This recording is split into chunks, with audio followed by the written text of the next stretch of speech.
Mấy ngày nay, gần như ngày nào mình cũng phải tranh thủ làm từng chút một.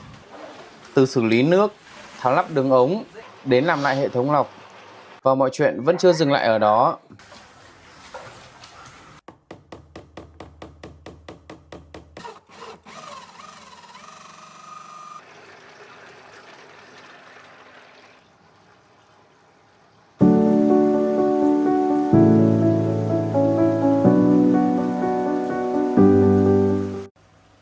Sau 3 ngày xây lọc, phần chính cũng đã hoàn thành. Giờ bắt đầu đến phần tiếp theo.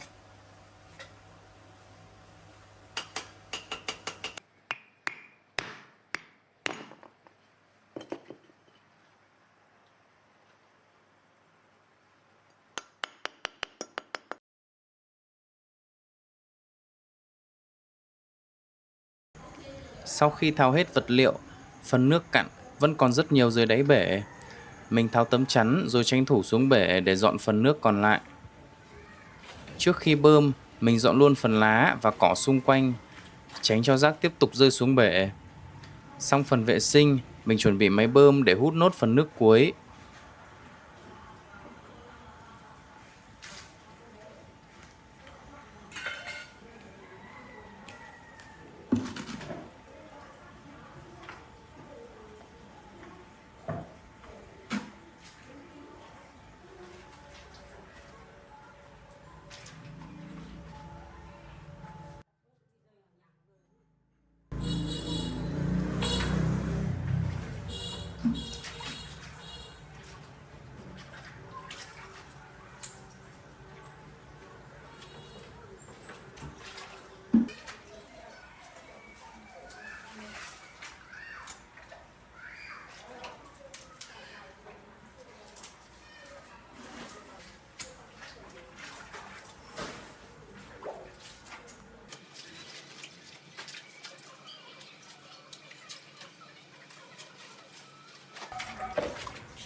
Sau khi dọn dẹp đã xong thì mình sẽ bắt đầu lắp máy bơm.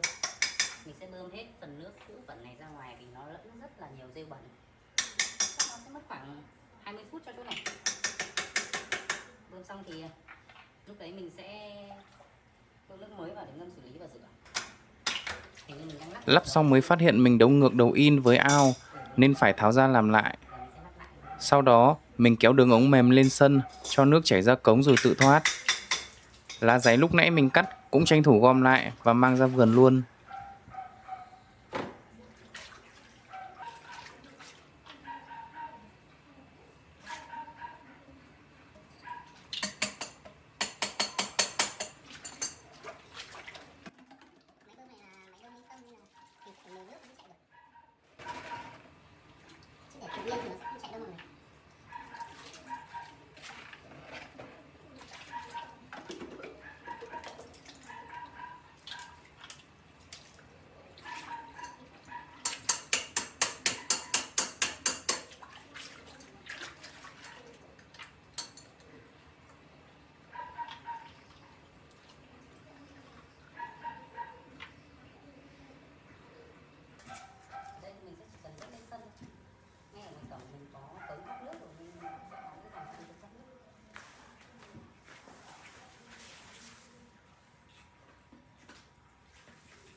Trước khi ngâm nước, mình dọn hết cát và gạch vụn còn sót lại trong ngăn lọc.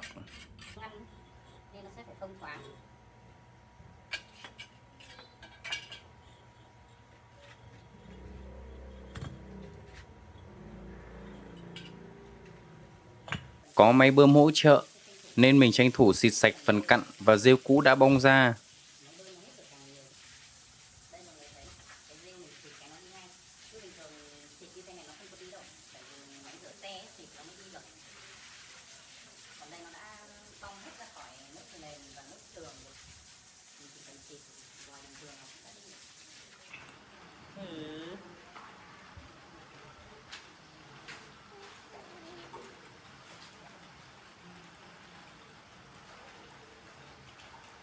Mình dồn hết phần nước bẩn về đầu hút để bơm hút ra ngoài dễ dàng. Nhưng vừa làm được một lúc thì máy bơm lại bị tắc.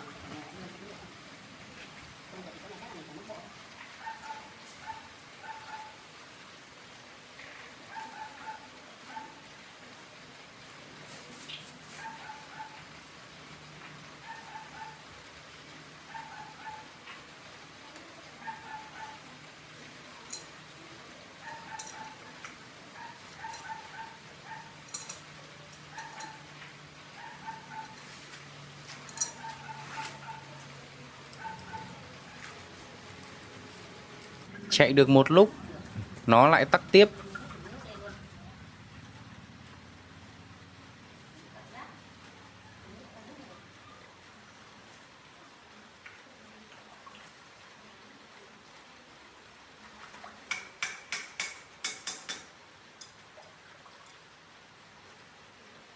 Cuối cùng, máy không chạy nữa. Mình đánh múc từng xô và mang lên đổ.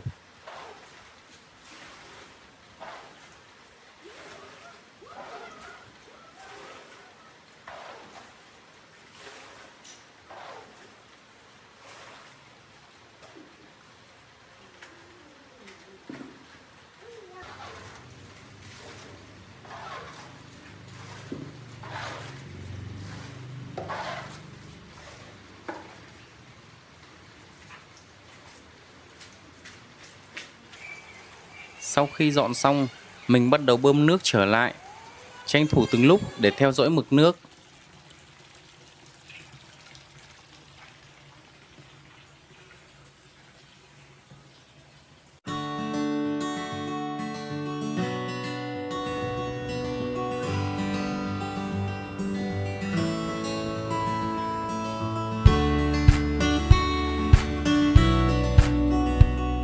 Chiều đi làm về, mình ghé chợ mua thêm phèn chua để xử lý nước.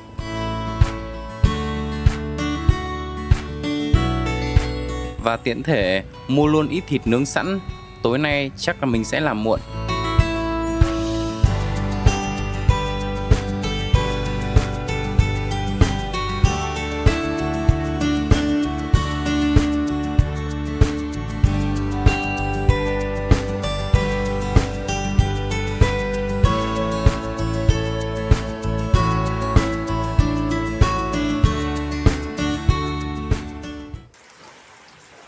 Sau gần một ngày bơm liên tục, bể đã lên được 80% nước. Ở bên ngăn lọc, mực nước cũng đã tương đương.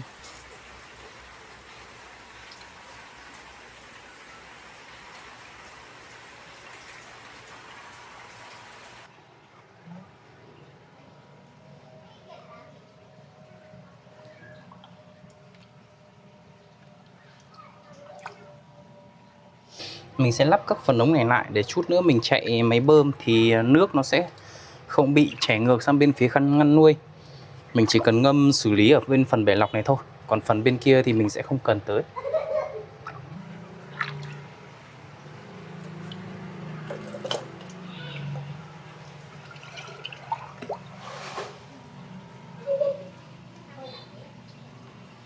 Mình cũng chỉ cần lắp qua thôi, vì khi mình chạy bơm thì mình chỉ chạy một lát, đến khi phèn chua nó đã đều ở trong các cái ngăn lọc này thì lúc đấy mình sẽ tắt bơm. Mình sẽ không chạy liên tục như bình thường.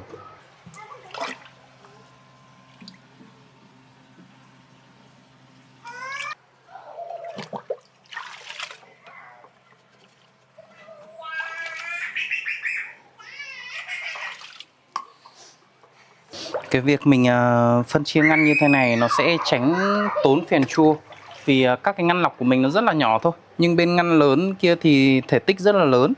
Nếu như mà để mua phèn chua ngâm xử lý hết thì nó sẽ lãng phí, mà bên đấy thì không cần phải xử lý vì bể này của mình đã làm được gần 2 năm rồi. Bên đấy thì không còn hóa chất của xi măng nữa, chỉ có bên này mới xây và cán lại phần đáy thôi. Mình sẽ tiết kiệm được một khoản.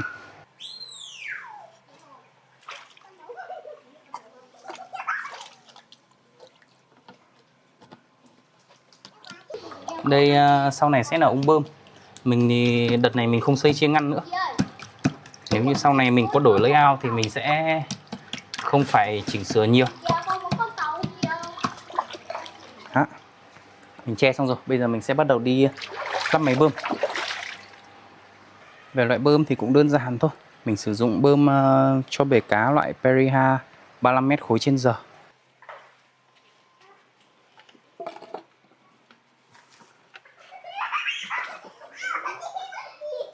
Loại bơm này thì sẽ thả ngập ở dưới nước, nhưng mình không để khô bên trên. Đây là bơm thả tõm.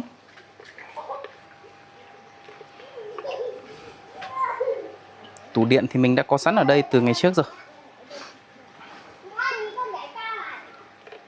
Mình treo vào đây để tránh nó bị mưa. Đấy, mình chỉ cần bơm đơn giản từ ngăn này sang bên này thôi.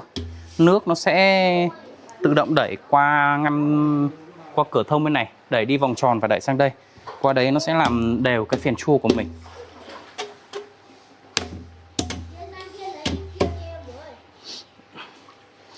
Gõ này mình thấy nó hơi lỏng, chắc mình sẽ đi lấy cái búa.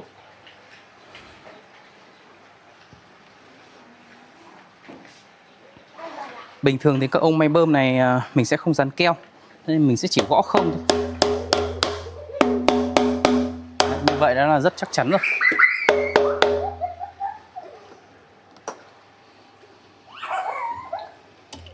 Mình sẽ để nghiêng một chút, tránh tình trạng máy chạy nó sẽ bị đổ. Vì nước nó lên trên ống này nó sẽ rất là nặng đấy các bạn.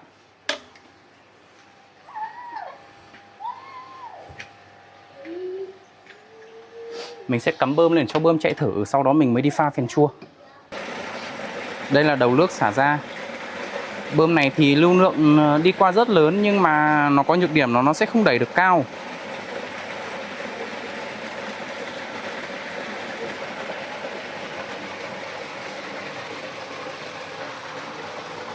Mọi người có thể thấy nước nó đang bắt đầu trôi nhẹ nhàng.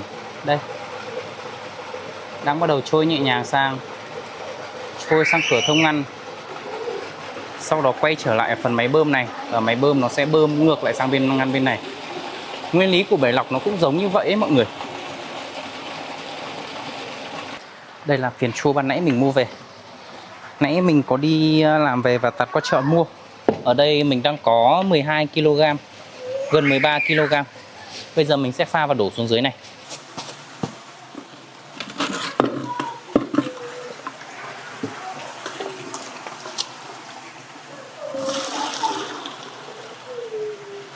Đây là bột phèn chua mọi người ạ.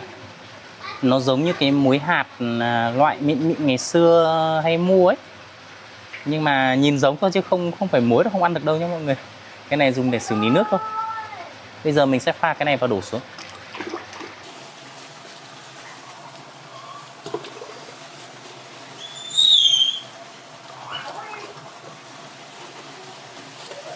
Mình sẽ khuấy qua một chút chứ không phải cứ thế đổ xuống. Mình muốn nó tan nhanh nhất có thể. Bình thường thì mọi người sẽ chỉ đổ xuống thôi và nước nó sẽ tự tan. Nhưng mà mình muốn nó tan nhanh hơn, mình sẽ khuấy. Tất nhiên là khuấy này nó cũng sẽ không tan được hết đâu, nhưng được phần nào hay phần đó.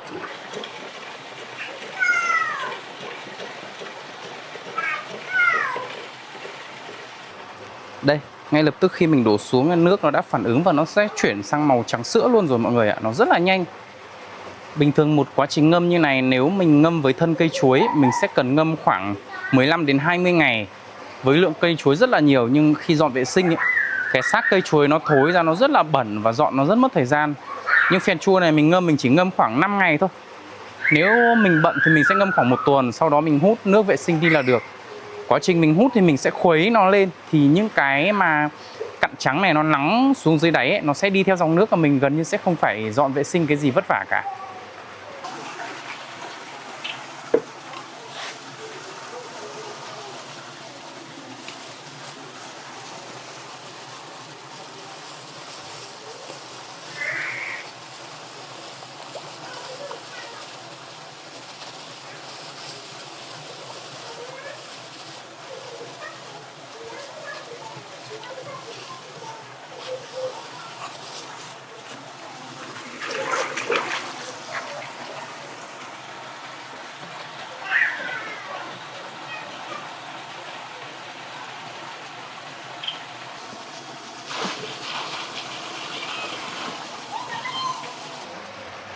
Mình đã xong rồi. Bây giờ mình sẽ để bơm chạy như này từ giờ đến tối, để cho nó khuấy tan hết những phần phèn chua còn lại. Sau đó thì mình sẽ tắt bơm và chờ 1 tuần nữa.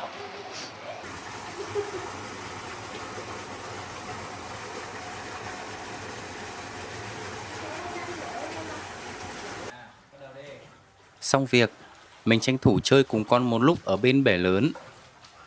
Mực nước lúc này cũng chưa nhiều, nhưng con mình bé nên vẫn chưa dám xuống nước chơi một mình.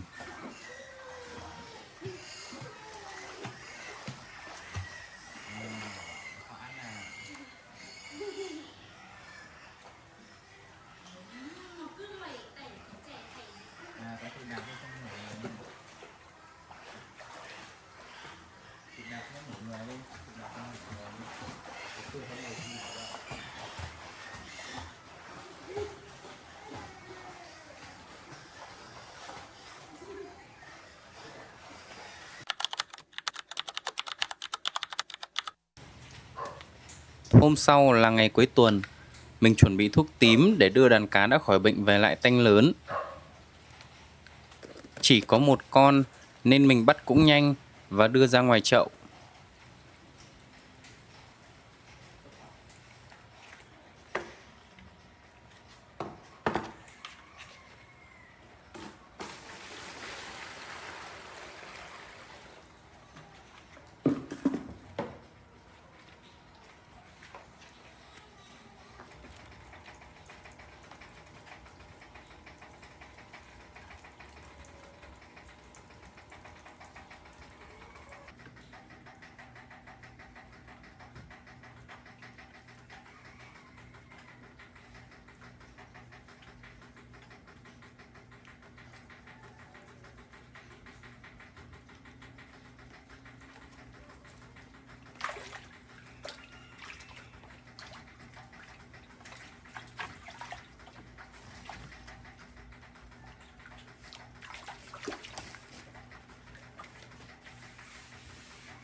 Trước khi chuyển cá, mình kiểm tra lại một lượt để chắc chắn cá đã khỏi hẳn.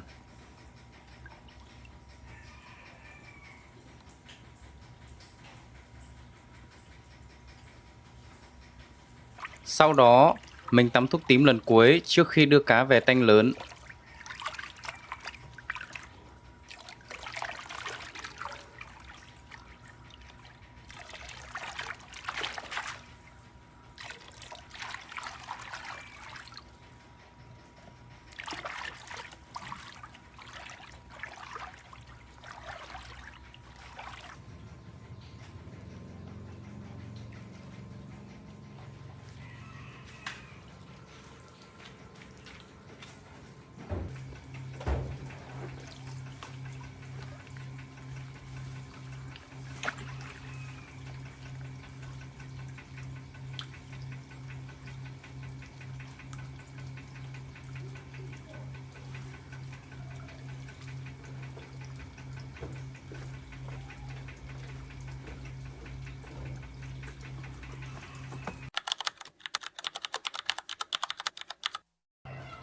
Xong phần cá, mình quay lại làm hệ lọc cho tanh nhỏ.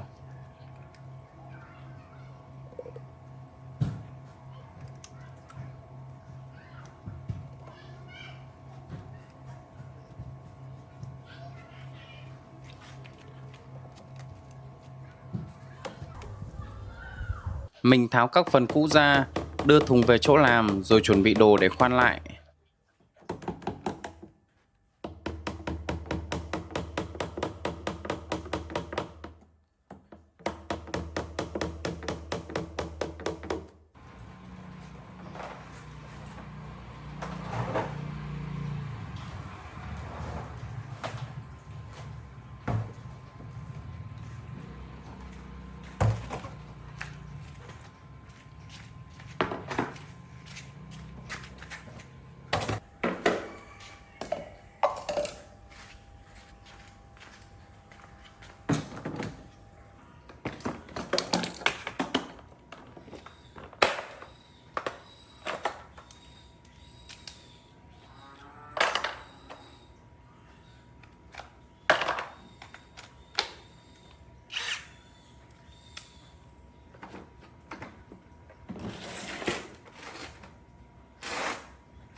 Những ống này sẽ được đặt trong ngăn canet để giữ lại hạt lọc không bị trôi sang ngăn khác.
Phần thùng lọc cũng được cần khoét lại để phù hợp với đường nước mới, do mình sẽ bổ sung thêm một thùng nữa.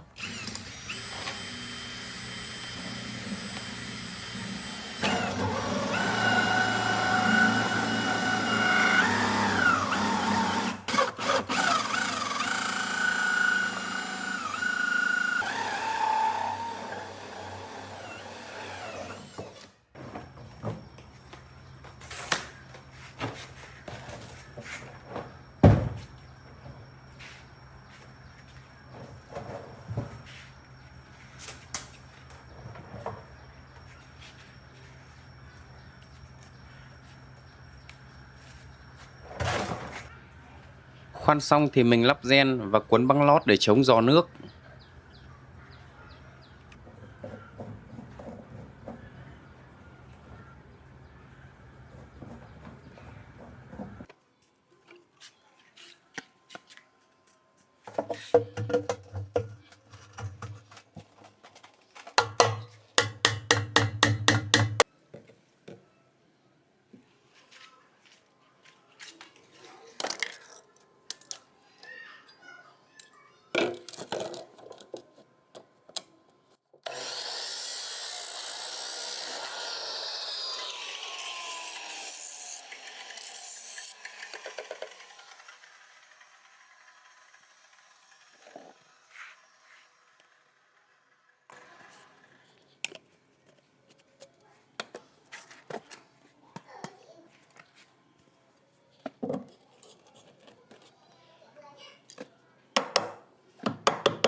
Mình lắp thử trước để kiểm tra vị trí và độ khớp của hai thùng.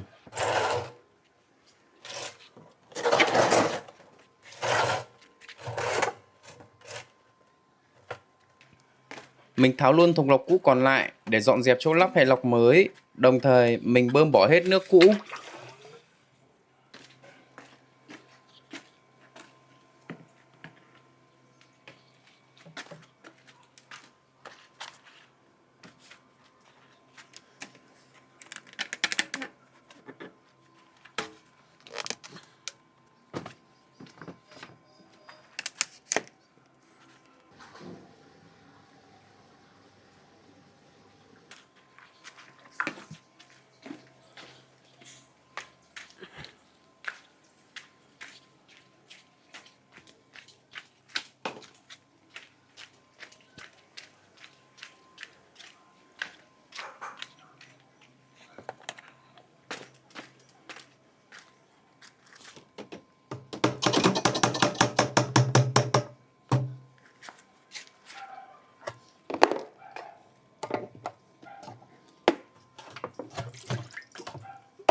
Trước khi lắp lại, mình rửa sạch cả 3 thùng cùng một lượt.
Sau đó, mình đưa đường nước mới vào tanh và thử lại vị trí đặt.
Đây là cây lọc cũ mình dùng trước đó. Mình làm bằng ống PVC 250. Vì nó hơi nhỏ và lọc không hiệu quả nên lần này mình thay sang thùng lớn.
Vật liệu lọc cũ vẫn còn dùng được nên mình nhặt lại và phân loại.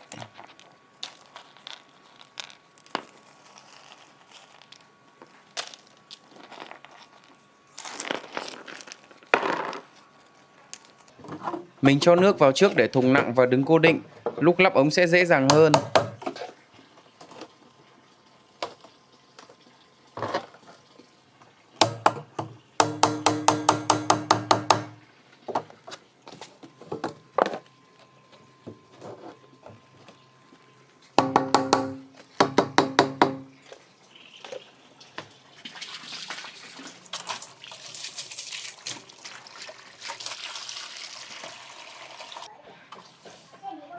Thùng lắng đầu tiên mình bố trí thêm chổi lọc để giữ lại cặn.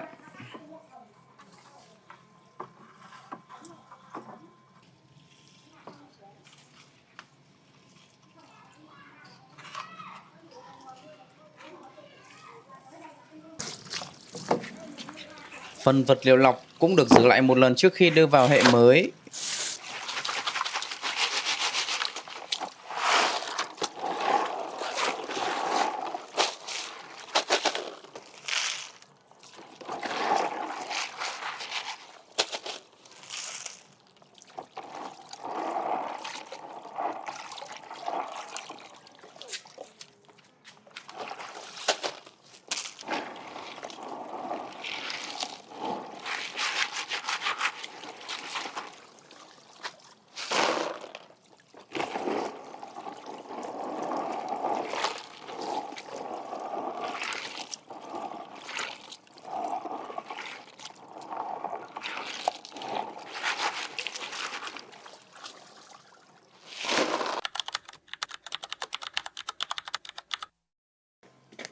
Sau khi chạy thử, mình kiểm tra lại một lượt và xử lý những chỗ còn giò nước.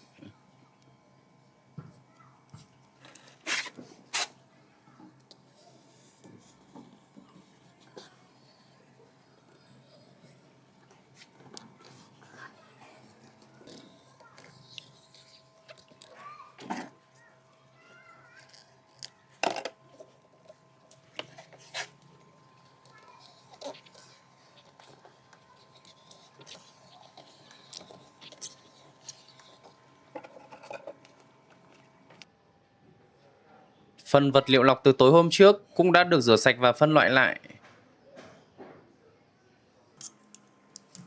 Mình làm một vòng sủi riêng để khí phân bố đều trong ngăn canet.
Do máy bơm có lưu lượng khá lớn nên mình phải chờ một khoảng riêng quanh máy, tránh cho vật liệu lọc bị hút trực tiếp vào máy bơm.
Sau đó, mình đổ vật liệu lọc xung quanh phần khung bảo vệ của máy.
Mình làm thêm đường hút mặt, có cắt rãnh vừa đủ để hút váng nhưng hạn chế cắm bị lọt xuống.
Sau khi xong hết các thùng lọc, mình lắp máy sủi oxy và cắm đường ống cho nó.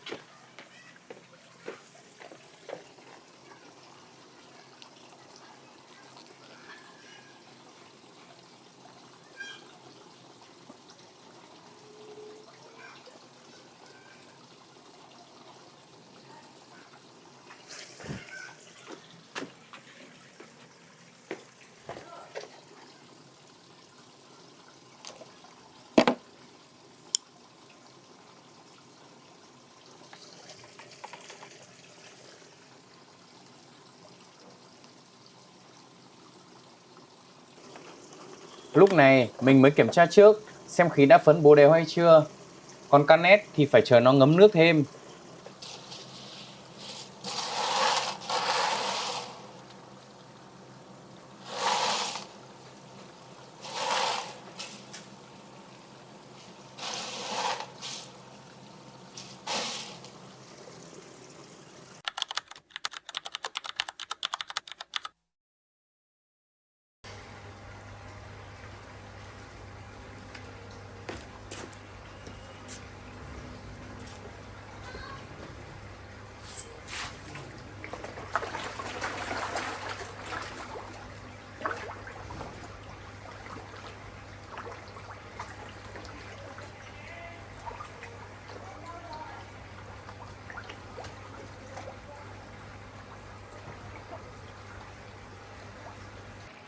Sau một đêm, canet đã ngấm nước và bắt đầu đảo đều hơn.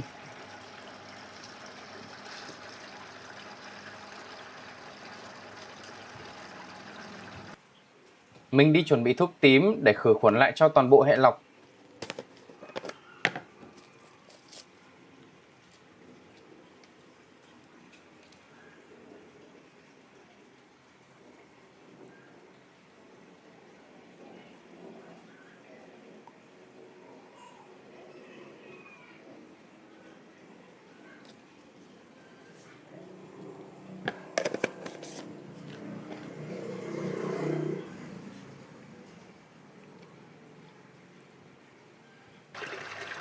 Do hệ lọc đang chạy tuần hoàn nên thuốc tím sẽ được tự động phân bổ ra đều.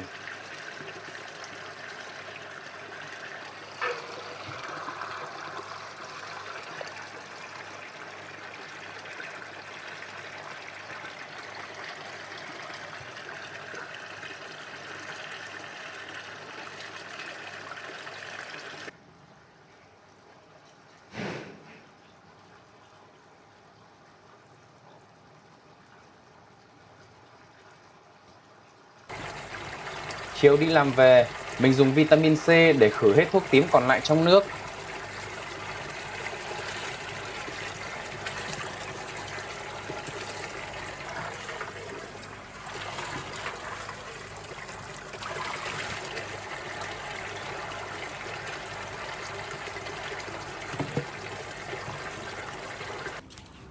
Làm xong việc thì mình tranh thủ nấu bữa tối.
Mình đun một nồi nước với gừng và sả để trần vịt, khử bớt mùi hôi.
Nước sôi thì mình cho vịt vào trần qua.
Trần xong mình vớt ra, ướp sơ qua gia vị cho thịt ngấm.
Sau đó phi thơm nguyên liệu, rồi cho vịt vào đảo đều.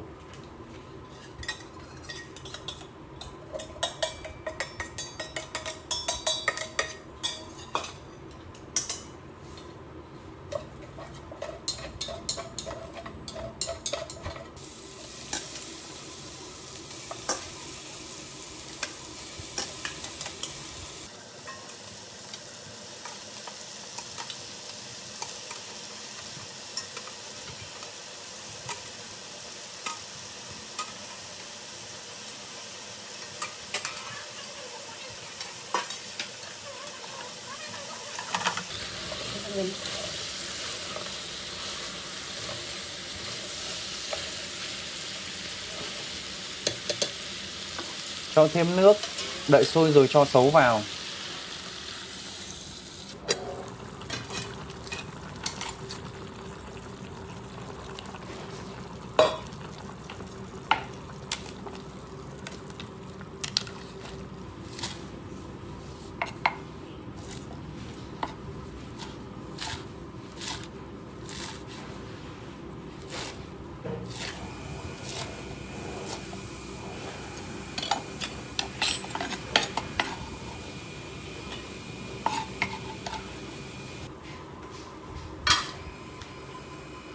Nêm lại cho vừa miệng, thêm chút ớt rồi bắt đầu hầm cho thịt mềm.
Cuối cùng cho rau thơm vào là xong.